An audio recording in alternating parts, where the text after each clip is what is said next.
Bonjour Maxime Escalier, vous travaillez pour Kawasaki France et vous nous présentez aujourd'hui la Vulcan S. Est-ce que vous pourriez nous la présenter en quelques mots? Alors donc cette Vulcan, c'est un bicylindre 650.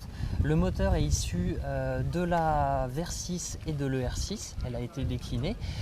Il est un petit peu moins puissant. C'est un moteur qui fait 61 chevaux. Ce qu'on a voulu trouver dessus, c'est plus de rondeur, plus de coffre, plus de souplesse à bas régime. Pour arriver à ça, on a donc augmenté les masses de vilebrequin, réduit les diamètres d'admission et voilà. Le but étant d'avoir un maximum de couple et de souplesse. Suite à ça, on a également une moto qui est très basse de selle, comme vous pouvez le constater, 705 mm seulement. Le but étant de donner confiance à tout type de pilote qui pourra monter dessus, que ce soit les nouveaux permis, les femmes ou les personnes qui désirent reprendre la moto. D'accord. Vulcan, le terme est inconnu en France, mais d'où vient-il en fait? Alors en fait, la Vulcan existe depuis très longtemps aux États-Unis. C'était le nom donné donc à notre gamme Custom, qu'on appelait couramment VN en France. Depuis l'année dernière, maintenant, le nom est importé en France. Toute notre gamme Vulcan s'appelle donc Vulcan. Voilà, donc celle-ci suit évidemment la logique et rentre dans la grande famille des Custom Vulcan Kawasaki. D'accord. Et le S donc c'est pour Vulcan Small? Non, pas du tout. Non. En fait, la Vulcan S se veut être un custom beaucoup plus accessible, beaucoup plus maniable et également plus sexy, plus sportif. Voilà, moins encombrant que les gros customs traditionnels.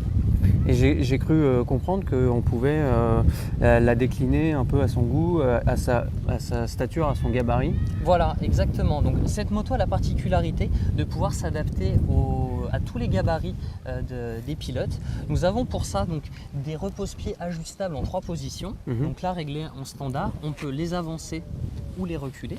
Également au niveau de la selle, 2 selles sont disponibles. Une selle plus vers l'avant, une selle plus reculée vers l'arrière. Et également un deuxième guidon qui sera plus court pour les grandes personnes. Voilà, comme ça, tout le monde peut la régler en fonction de son gabarit et de ses envies. Je crois qu'on peut même choisir sa couleur.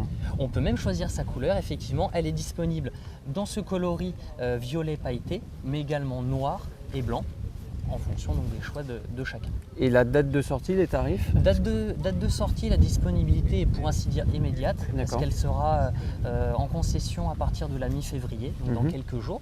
Pour les tarifs, la machine est disponible non ABS ou avec ABS. Le prix sans ABS est de 6 899. L'ABS est 400 € plus cher, c'est-à-dire 7 299. D'accord.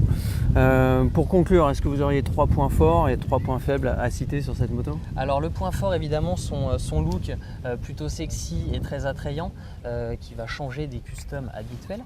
On a ensuite la maniabilité, donc c'est une moto très facile, très basse de selle, donc très agile, et également un moteur avec du caractère, de la facilité, de la souplesse pour enrouler en permanence. D'accord. Un point faible peut-être? Écoutez, on n'en a pas trouvé encore. Bon, Motonet tâchera de trouver 3 points faibles sur cette machine.